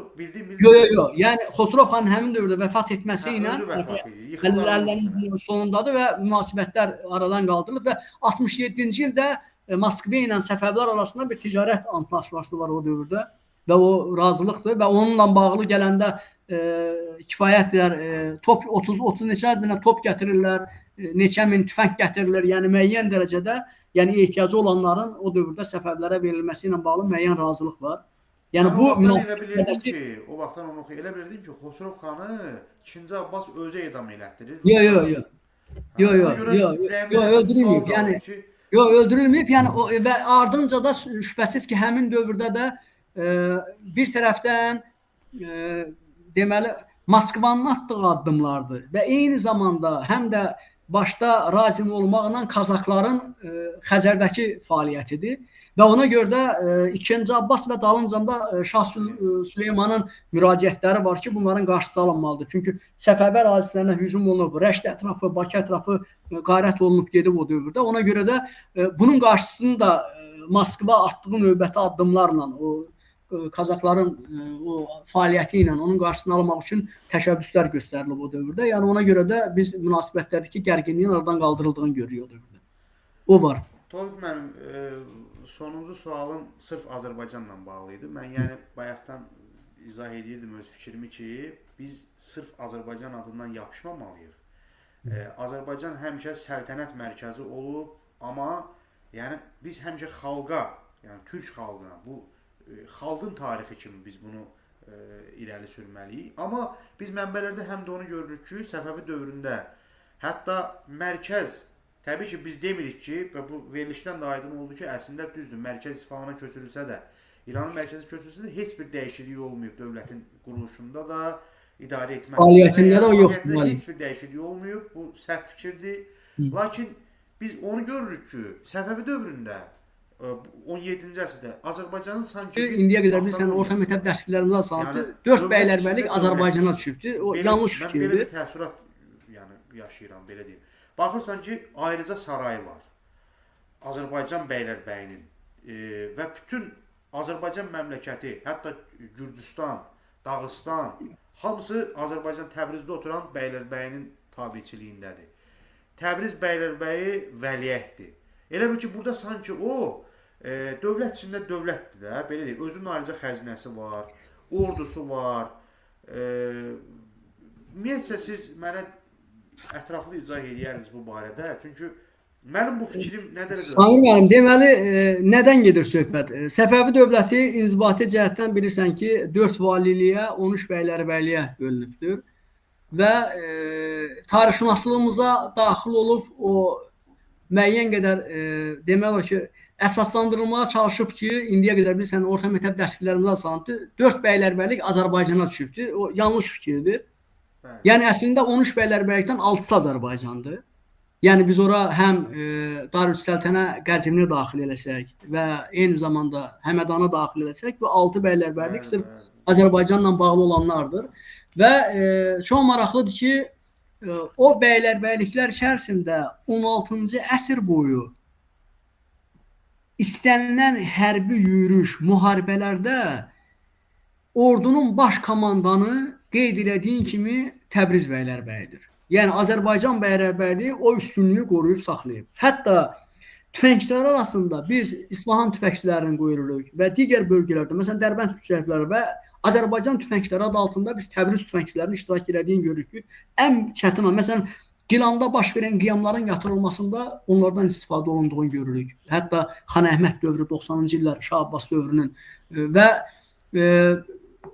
o ənənənin biz növbəti əsrdə də davam etdiyini görürük. Çox maraqlıdır ki, o şimal bəylərbəyliklər özü də bunlar içərisində ən aparıcı mövqelərdən birini təşkil edən Çuxur sərhəddir, çünki sərhəddir. Osmanlılarla sərhəd bütün yürüşlər o istiqamətdən daxil olubdur və eyni zamanda Qarabağdır və Qarabağda şimal-qərb sərhədlərin baxmayaraq ki, biz 17-ci əsrin ikinci yarısında hətta Şərqi Gürcüstanın da Qarabağ bəylərbəyliyin tərkibində olduğunu, yəni Kartli Kaxetyanın idarə edilməsi də o dövrdə onların nüfuz dairəsinə daxil olubdur. Və Şirvandakı və ta Terexdən üzü bəri ərazilərin hamısında Şirvan bəylərbəyinin tərkibində olduğunu görürük. Bu mənada çox üzr istəyirəm. Yəni mən nə demək istəyirəm? Sualım həm də bu olacaq ki, o digər bəylərbəyliklər ki var, dedici 6 dənə bəylərbəylik. Mən məsələn sənədlərdən belə oxuyuram, AKAK-da da bu var. Yəni Akt Kafkaski Arxeoqrafiki Komissiya. Orada Gürcüstandakı arxivdən 17-ci əsrin son 18-ci əvvəlləri bəli, o Azərbaycan Qarabağın tərkibində Azərbaycan bəylərbəyinə tabe idi. Yəni bu Təbrizdə oturan bəylərbəyə tabe idi. Onların hamısı. Yox, Samir, orada bir yanlışlıq var. Yəni Gürcüstanla bağlı o AKAK sənədlərində olanların da böyük əksəriyyəti söhbət Gəncə Qarabağdan gedir. Gəncə Qarabağ bəylərbəyinin nəzarətindədir onlar. Və hətta biz Səfəvlərin süqutu dövründə belə, yəni 1736-cı ildə Muğanda keçirilən qurultay, onun nəticələrində belə Nadir Şahın şah seçilməsinə etirazın kökündə duranlar da yenə Qarabağdır. Ona görə də o ən mühüm zərbəni yeyənlər də oldu. Qarabağ əhalisinin döyüşkən tayfaların İran içərilərinə köçürülməsi, Xorasana aparılması onunla bağlıdır. İndiki Əfqanistan hissəsinə o dövrdə köçürülübdür. Ən böyük Qarabağ vilayəti və digərləri Əfqanistanda Kabil yaxınlığında onunla bağlıdır. Yəni bu mənada Azərbaycan çox maraqlıdır ki, imperiyanın həm idarə edilməsində, həm də onun yaşadılmasında ən mühüm nəbzini təşkil edib.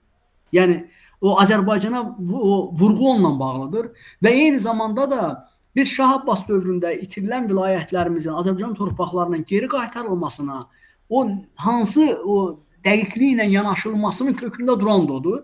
Çünki dövlətin yaşanmasında, onun yaşadılmasında ən mühüm amil kimi Azərbaycan o coğrafiyası, orada yetişdirilən məhsullar, təbii ehtiyatlar və digərləri şübhəsiz ki, İranın şəhərləri ilə müqayisə edilməz dərəcədə üstündür. Yəni bu mənada dövlət həmişə marağında olubdur ki, ora daha o dəqiqliklə yanaşsın. Bəs Azərbaycan əhalisinə hansı güzəştlər olunubdur bu Səfəvi 17, xüsusən 17-ci əsrdə? Məsələn, Şah Abbas dövrünə əgər bir nəzər salsaq, Şah Abbasın daxili siyasətində ən önəm verdiyi məsələlərdən biridir. Məsələn, 1598-ci il Polisalar döyüşündən sonra, Şeybanlar üzərinə qələbədən sonra İsfahan əhalisi, yəni Xorasana yaxın olduğu üçün ən mühüm vergilərdən azad olunubdur. Onlar içində biz həm yaylaq vergisini qoyuruq, qoyun başından alınan sərkərdə vergisini görürük. O yüzden 20 min tümən böyük rəqəmdir. Yəni onlardan azad olunmasıdır və Azərbaycan ərazisi isə hərbi əməkdarın geçişində 1607-ci illərdə, indiki verin, 4-cü ildə, yəni 3-cü ilin sonunda artıq biz Naxçıvanın eyni zamanda Ordubadan azad olunmasını görürük. Məsələn, Ordubaddakı məscid üzərində Şah Abbasın 6-cı il fərmanı var. Yəni Ordubad əhalisi divana ödənilen bütün vergilərdən azad olunubdur. 6-cı ilin martı eyni zamanda ardınca Bakının və Dərbəndin azad olunması. Bakıdakı Cuma məscidinin üzərində Şah Abbasın fərmanı var. Ən mühüm konalqa vergisini tutmuş nələrdən azad olunması. Eyni prosesi biz Dərbənddə də görürük. Yəni Şah Abbas hərbi əməkdaşlar nəticəsində əhali üzərinə düşən ən ağır yükü demək olar ki, müharibədən sonraki dövrlərdə də biz onun azaldıldığını görürük. Yəni onun içərisində şübhəsiz ki, Azərbaycan da önündə gedən mühüm ərazilərdən biri kimi özünü göstərir. Və eyni zamanda Təbrizə və digərləri ilə də bağlı biz bunları görürük. Yəni bu onu göstərir ki, dövlətin idarə edilməsində şübhəsiz ki, dövləti yaşadan onun əhalisinin alınan vergilərdir. Ordunu da saxlayan odur. Ona görə də ora bir o diqqət həmişə gözlənilibdir. Əgər ona biz diqqətin 17-ci əsrin son 18-ci əvvəllərində itirildiyini görəndə, görürsən ki, baş verən hadisələrdə Səfəvi hökmdarları əlacsız qalıblar və baxmayaraq ki, 100 minlərlə ordusu olubdur, ancaq adi kiçik hərbi dəstələr qarşısında biz onların aciz olduğunu görürük. Yəni onun kökündə duran məsələlərdən biri odur. Çox təşəkkür edirəm Tofiq müəllim. Şəxsən mən zövq aldım. Mən təşəkkür edirəm ki, belə bir prosesi təşkil elədin. Ən azından bu sahədə marağı olanlar üçün mənə elə gəlir ki, müəyyən məlumatlar onlara çatdırıldı. Sən bir məsələni qeyd eləmişdin, əvvəlində ola bilsin ki, unuttun, Babur Moğol məsələsi idi. Hə, o məsələ bəli. O məsələnin bəli. Onu da səsləndirək qalmasın. O inşallah qalar gələn dəfəki mövzu. Olur, mümkündür. Yəni elə bir onunla bağlı ayrıca bir necə deyirlər, veriliş təşkil edərik. Olar, mümkündür. Mən xüsusən o mövzu mənim üçün maraqlıdır. Babura dəstək verməsi. Tək Baburla bağlı yox. Mən düşünürəm ki, o məsələni biz həm də, çünki Azərbaycan tarixşünaslığında o demək olar ki, mənim o tədqiqatıma qədər işıqlandırılmayan mühüm məsələlərdən biridir. Dekanın Türk-Müsəlman sultanlıqları ilə də əlaqələr. Yəni onu inşallah mən bir məsələni onunla eləyərsən, yəni oxucularımız üçün də, maraqlı olanlar üçün də mühüm məsələlər orada. Xahiş edəcəm sizdən onunla da bağlı bir veriliş sırf ona həsr edərik. Çox sağ olun, təşəkkür edirəm. Oldu. Hörmətli izləyicilər, bizim müsahibimiz görkəmli alim Tofiq Nəcəfli idi.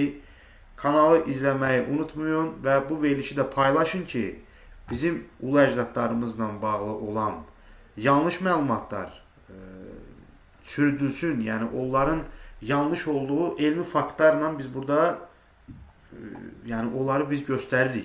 Yanlış olduğunu göstəririk faktlarla. Bəziləri kimi quru söz demirik, iftira atırıq. Tofiq müəllim, ondan qabaq danışan Namiq müəllim, bunlar hamısı faktla danışırlar, sənədlə danışırlar. Ona görə belə verilişlər mən hesab edirəm ki, bizə lazımdır. Siz isə kanala abunə olun, like düyməsini sıxın ki, bu daha çox adama görünsün. Sağ olun, gəlin görüşlərə qədər. Çox sağ olun.